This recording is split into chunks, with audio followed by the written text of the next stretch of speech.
Start करते हैं number system से। नंबर सिस्टम में सबसे पहले हम बात करेंगे नेचुरल नंबर का। नेचुरल नंबर जो होते हैं वो एक सेट होते हैं जिनको हम डिनोट करते हैं कैपिटल एन से।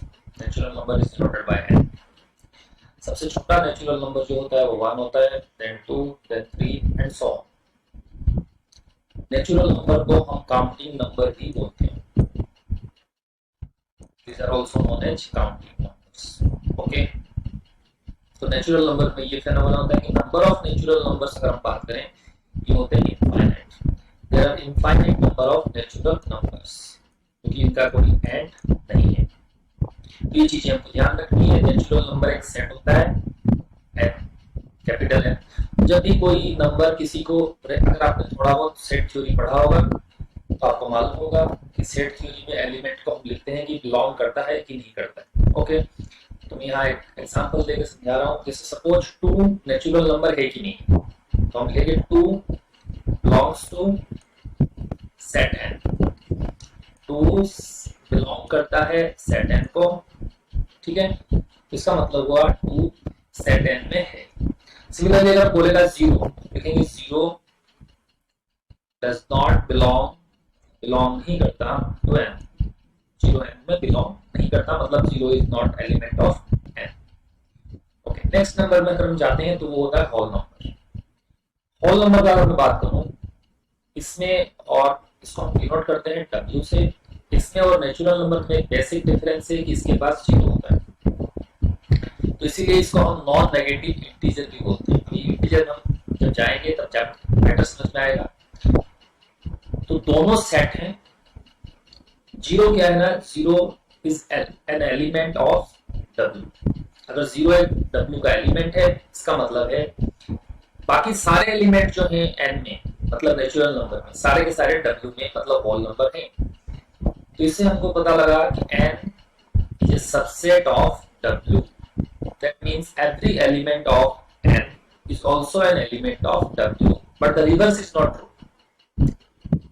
इसका मतलब मैं यहाँ पर लिख रहा हूँ n is not a subset of, sorry, W is not a subset of n. Because 0 is a whole number, but 0 is not a natural number. Okay, clear? Next हम बात करते हैं इंटीजर्स का। इंटीजर्स जो होते हैं इनको हम डिनोट करते हैं I से या Z से। नॉर्मली CBSE में इनको Z से डिनोट करते हैं, पर किसी किसी बुक में और ICSE में इनको I से डिनोट करते हैं। तो इनके अंदर सारे के सारे होल नंबर आते हैं जो यहाँ से होल नंबर होते हैं। इसके अलावा जितने नेगेटिव नंबर से -1, -2, -3 एंड सो ऑन, मतलब negative of all the counting numbers are also included along with 0 and positive numbers. इसका मतलब है ये जो सेट है ये तीनों के अंदर सबसे बड़ा हो गया। तो इसको हम ऐसे समझ सकते हैं कि होल नंबर जो है वो बिलोंग करता है किसको, सेट को। मतलब every whole number is a integer, but every integer is not a whole number. इसमें कुछ सबसेट्स हैं, मतलब इसके अंदर कुछ सबसेट्स हैं जिनको हम नोटेशन से सॉल्व करते हैं। तो पहला अगर हम दिखा रहे हैं set of positive integers. Positive integers हैं, तो इंटीजर्स पॉजिटिव इंटीजर मतलब हम यहां से लेंगे set 1, 2, 3, 4 and so on. Positive integer मतलब इसको हम I प्लस या Z प्लस बोलते हैं, और एक्चुअल में हम देखें तो इसको हम n भी बोल सकते हैं, नेचुरल नंबर, क्योंकि ये इंटीजर है मतलब Z को बिलोंग करते हैं लेकिन पॉजिटिव।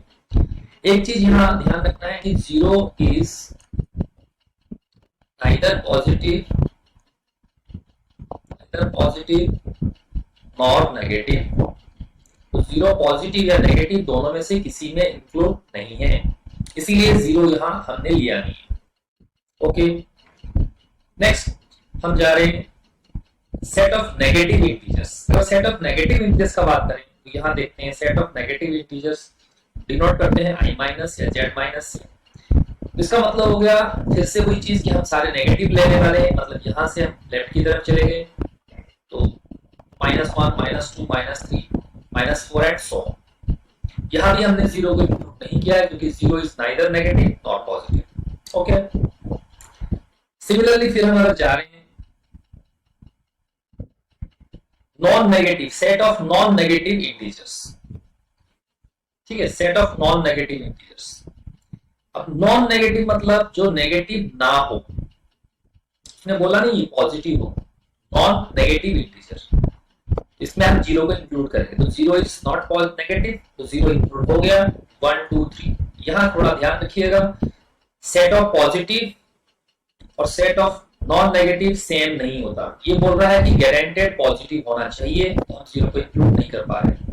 ये बोल रहा है कि नेगेटिव नहीं होना चाहिए, पॉजिटिव हो नहीं हो इसके ऊपर छूट है हमारे पास, तो हमने जीरो को इंक्लूड कर लिया है। ओके, नेक्स्ट हम जाते हैं, सिमिलरली हम जाते हैं नॉन पॉजिटिव इंटीजर। तो नॉन पॉजिटिव का मतलब हो गया हमारे पास, हम सारे नेगेटिव इंटीजर को ले सकते हैं लेकिन जीरो को भी ले सकते हैं, क्योंकि जीरो भी नॉन पॉजिटिव है। सिंगुलर कैसे, इनको हम 100 कैसे करते हैं, नॉन पॉजिटिव इंटीजर को कोई -3 -2 -1 एंड 0 100 -4 -5 चलते रहेंगे। Set of non zero integers, non zero integer को हम 100 करते हैं z पावर 0, या फिर इसको कभी कभी किसी किसी में z 0 भी लिखा होता है, ऐसे समझिए, नीचे भी होता है 0।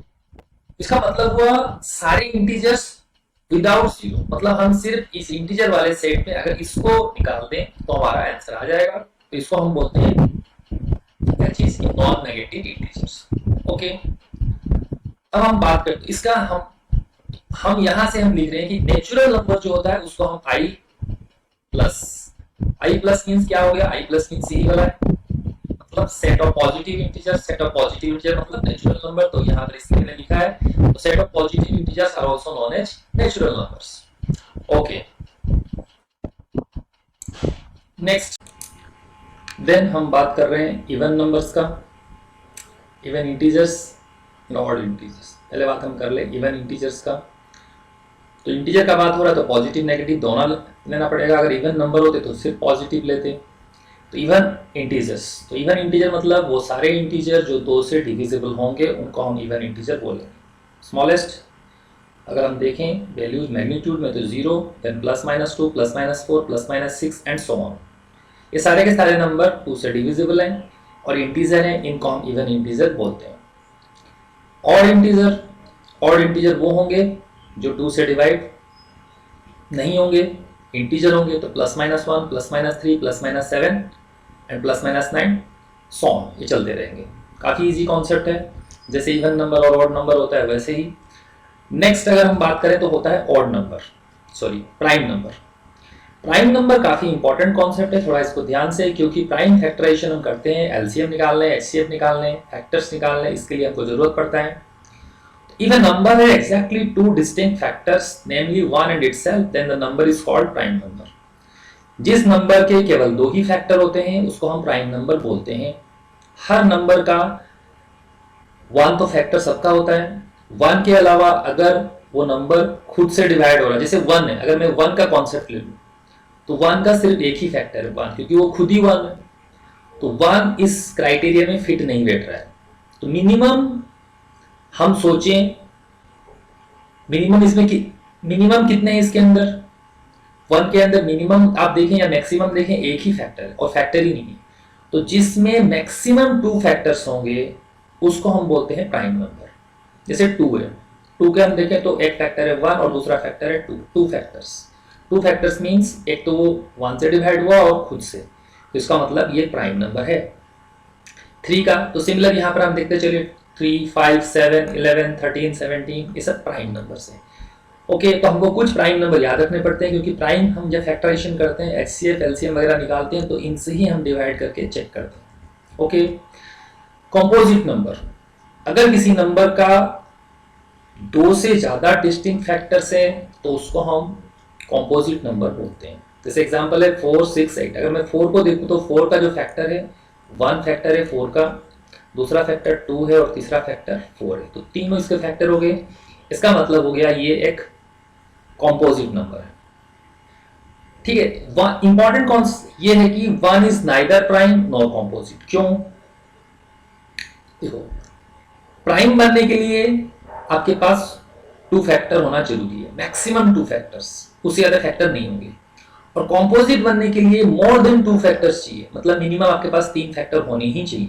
लेकिन जब 1 है, 1 के पास सिर्फ एक ही फैक्टर है और 1 खुद है, इसीलिए 1 जो है वो प्राइम भी नहीं है कि कॉम्पोजिट भी नहीं है। जैसे 0 जो है it is neither positive nor negative, similarly 1 is neither composite nor prime. Okay, now co-prime.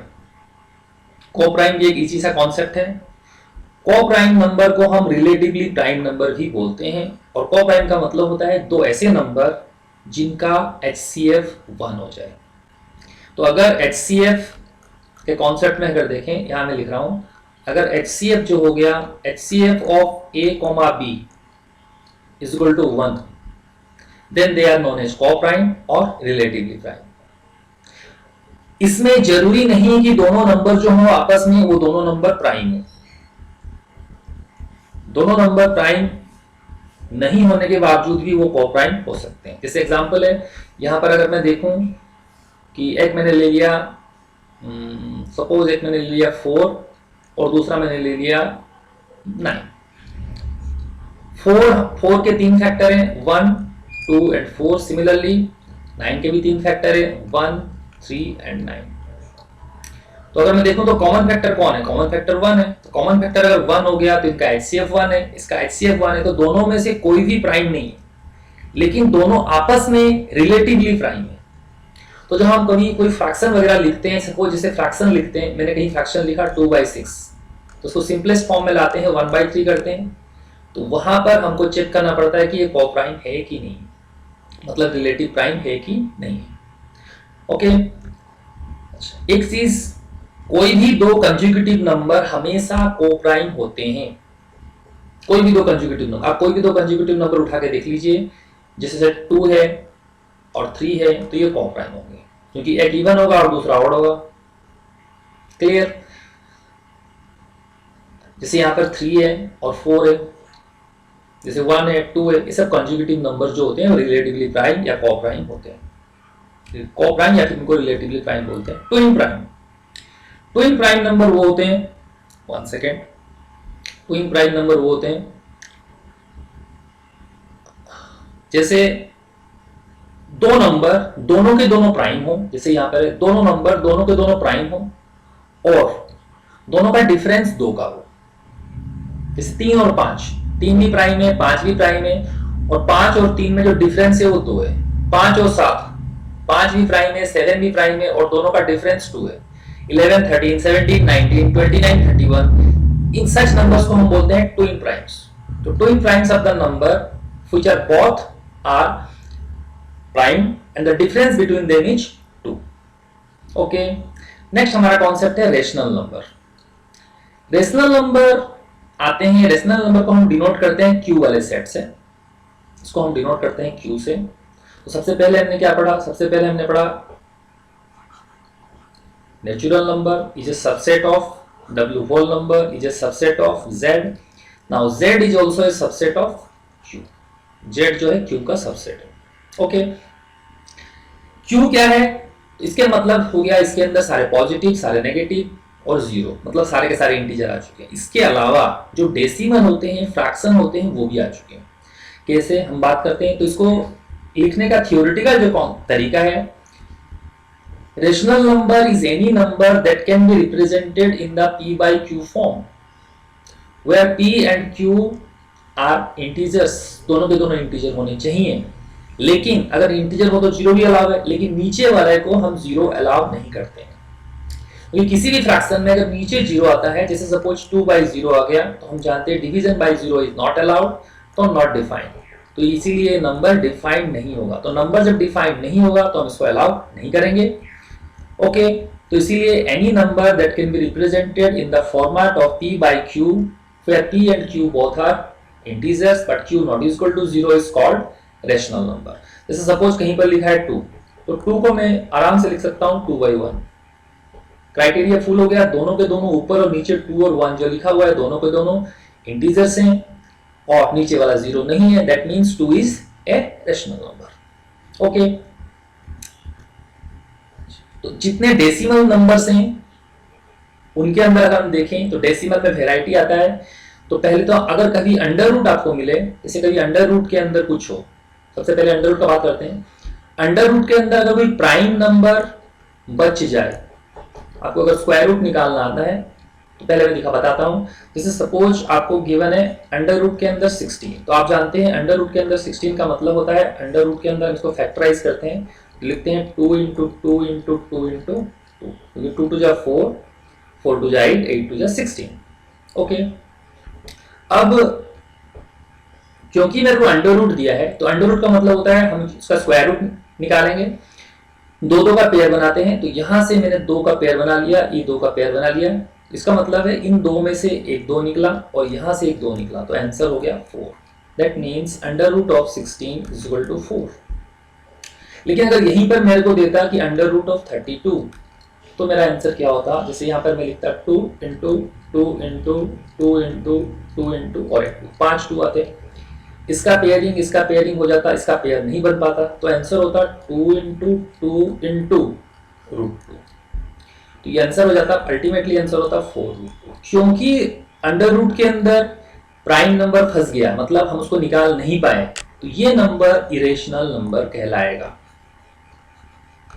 Under root 32 is irrational but under root 16 is rational, क्योंकि अंडर रूट 16 का परफेक्ट स्क्वायर है ये, जिसका आंसर निकल चुका है 4, जबकि ये परफेक्ट स्क्वायर नहीं है, इसीलिए ओके। तो हमको अंडर रूट के अंदर कोई नंबर रेशनल है कि इरेशनल है ये पहचानने का ये तरीका है।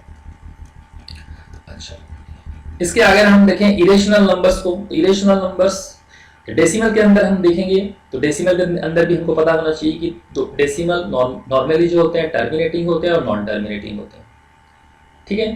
तो टर्मिनेटिंग, जैसे सपोज कहीं पर डेसिमल लिखा है 1.3, टर्मिनेटिंग हो गया, ये खत्म हो गया, मतलब डॉट डॉट कुछ नहीं लगा हुआ है, इसका मतलब है ये एक रेशनल नंबर है, मतलब ये बिलोंग करता है किसको?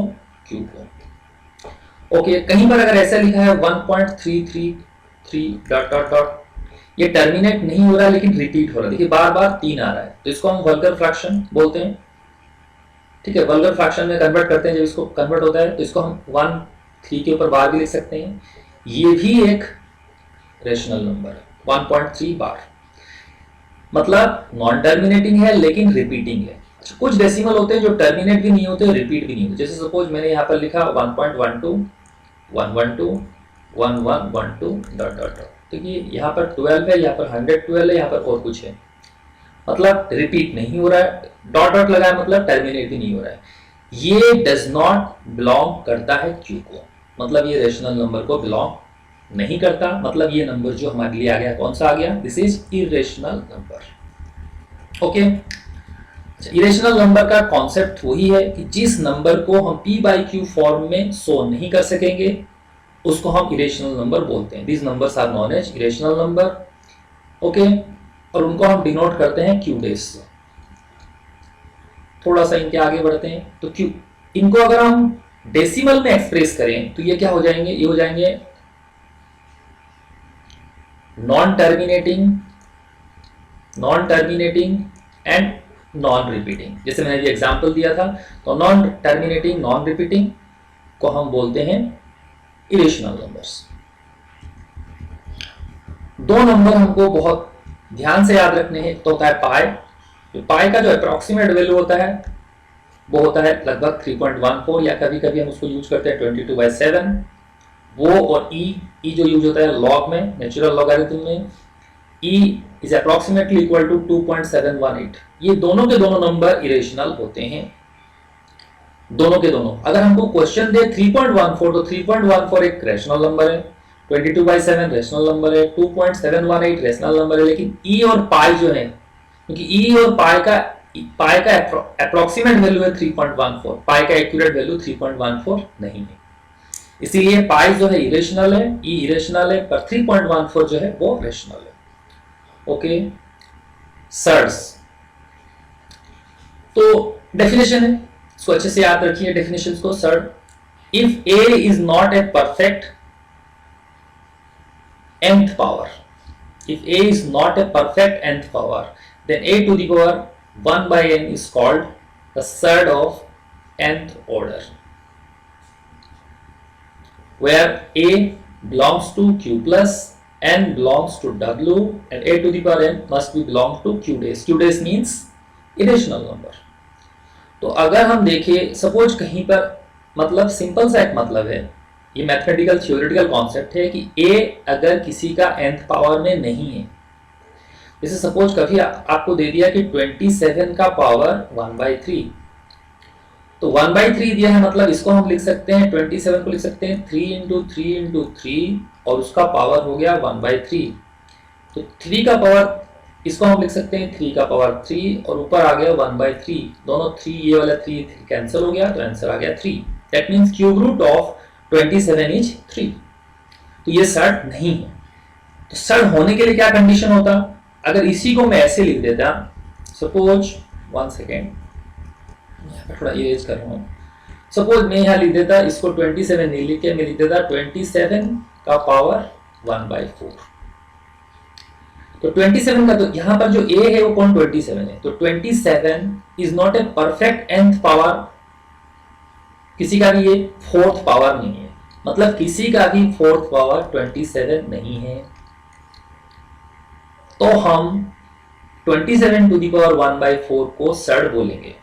कंडीशन अप्लाई है, कंडीशन क्या है, a जो होगा मतलब जिसका पावर हम लगा रहे हैं वो एक पॉजिटिव रेशनल नंबर होना चाहिए। That means a must belong to q plus। q plus means positive rational number।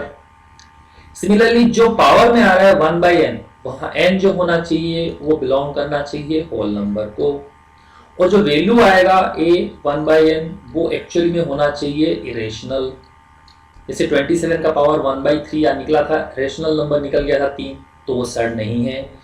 तो a to the power 1/n को इरेशनल नंबर होना चाहिए, तभी हम उसको इस वाले नंबर को हम क्या बोलेंगे, सड। तो सड इज ए इरेशनल नंबर, इसमें कोई शक नहीं है। सड इज ए इरेशनल नंबर, उसको हम सड तब बोलेंगे जब ये कंडीशंस फुलफिल हो जाए। ओके, नेक्स्ट हम बात करते हैं रियल नंबर का। रियल नंबर जो होता है वो सेट होता है रेशनल और इरेशनल का। ठीक है, तो रेशनल नंबर को जैसे हम शो करते हैं q से, इरेशनल नंबर को हम शो करते हैं q डैश से। तो q यूनियन q डैश जो होता है वो होता है set of real numbers R। तो व्हाट इज रियल नंबर का डेफिनेशन क्या हो गया, तो real every rational and irrational number completely are known as real number. तो real number is the combination और union set of rational number and irrational number. तो real number जो line है, अगर नंबर लाइन हम बनाते हैं तो रियल नंबर का मतलब होता है यहाँ पर हम 0 लिख दिए, यहाँ 1 लिख दिए, यहाँ 2 लिख दिए। तो बिटवीन 1 एंड 2 कितने नंबर है, यहीं पर इनफाइनाइट नंबर है, इनफाइनाइट नंबर्स हैं बिटवीन 1 एंड 2, क्योंकि यहाँ पर 1.1 हर नंबर यहाँ अवेलेबल है आपको नंबर लाइन में, रियल नंबर लाइन में। तो रियल नंबर लाइन जो होता है उसके ऊपर हम हर नंबर को रिप्रेजेंट कर सकते हैं। नंबर रियल होना चाहिए, मतलब आइदर वो रेशनल होना चाहिए और इरेशनल होना चाहिए। क्लियर। लास्ट वाला जो पार्ट हमारे पास आता है वो होता है complex number. Complex number normally 10 तक के कॉस्ट में होता नहीं है, इमेजिनरी नंबर बोलते हैं इनको। इनका जो फॉर्मेट होता है वो होता है a प्लस आई बी। ठीक है, तो a वाला जो पार्ट है उसको हम बोलते हैं रियल पार्ट, और ये जो आई बी वाला पार्ट है उसको हम बोलते हैं कॉम्प्लेक्स पार्ट। तो i जो है एक्चुअली में कहीं पर भी i का जो वैल्यू होता है, i अंडर रूट के अंदर -1 को हम i बोलते हैं, आयोटा, उसको हम बोलते हैं i और पढ़ते हैं आयोटा। तो आयोटा जो होता है वो इमेजिनरी रूट होता है। हम जानते हैं अंडर रूट के अंदर -1 का कोई रियल सॉल्यूशन नहीं है, तो इसके लिए कॉम्प्लेक्स नंबर आता है। तो i is equal to under root of -1। ये आगे हम जो फर्दर 11 में आप पढ़ोगे तो इसकी ये आएगा, 11 में चैप्टर है कॉम्प्लेक्स नंबर नाम से, सीबीएसई में, एनसीईआरटी की बुक में। तो अगर a और b दोनों के, कंडीशन क्या है कि a और b जो होंगे दोनों के दोनों रियल होने चाहिए। तो अगर a और b दोनों के दोनों रियल हैं, a b both belongs to R, तब हम लिख सकते हैं कि a प्लस आई बी जो है वो बिलोंग करेगा किसको, a plus I be completely किसको बिलोंग करेगा, c को। c मतलब कौन है, कॉम्प्लेक्स नंबर सेट्स। क्लियर। अच्छा, i का बात याद रखना है आपको थोड़ा सा, i जो है वो क्या है, अंडर रूट के अंदर -1। तो कहीं अगर अंडर रूट के अंदर -4 आ गया, इसका मतलब हम इसको लिख सकते हैं कि अंडर रूट के अंदर -1 × 4। अब इसको अलग अलग कर सकते हैं हम, तो मैंने लिख दिया अंडर रूट के अंदर -1 इंटू अंडर रूट के अंदर 4, और हम जानते हैं अंडर रूट के अंदर 4 का मतलब होता है 2 और इसका मतलब होता है i, तो आंसर आ गया 2 आयोटा। क्लियर। और final part, every natural number is a whole number, every whole number is a integer, every integer is a rational number, every rational number is a real number, every real number is a complex number। कोई भी real number है, suppose मेरे पास एक 7 है real number, इसको मैं complex number के रूप में शो कर सकता हूँ। कैसे शो करूंगा, मैंने शो कर दिया 7 प्लस आयोटा इंटू 0। तो यहाँ पर मेरा b वाला जो पार्ट है वो 0 हो गया, तो b वाला पार्ट 0 होने से ये कैंसिल हो गया, तो 7 अल्टीमेटली आ गया। तो ये a plus b iota b, a मेरा कितना है, a इज इक्वल टू है 7, b कितना है, b इज इक्वल टू 0। तो every real number is also a complex number. With this हमारा फर्स्ट पार्ट नंबर सिस्टम का एंड हुआ। Thank you.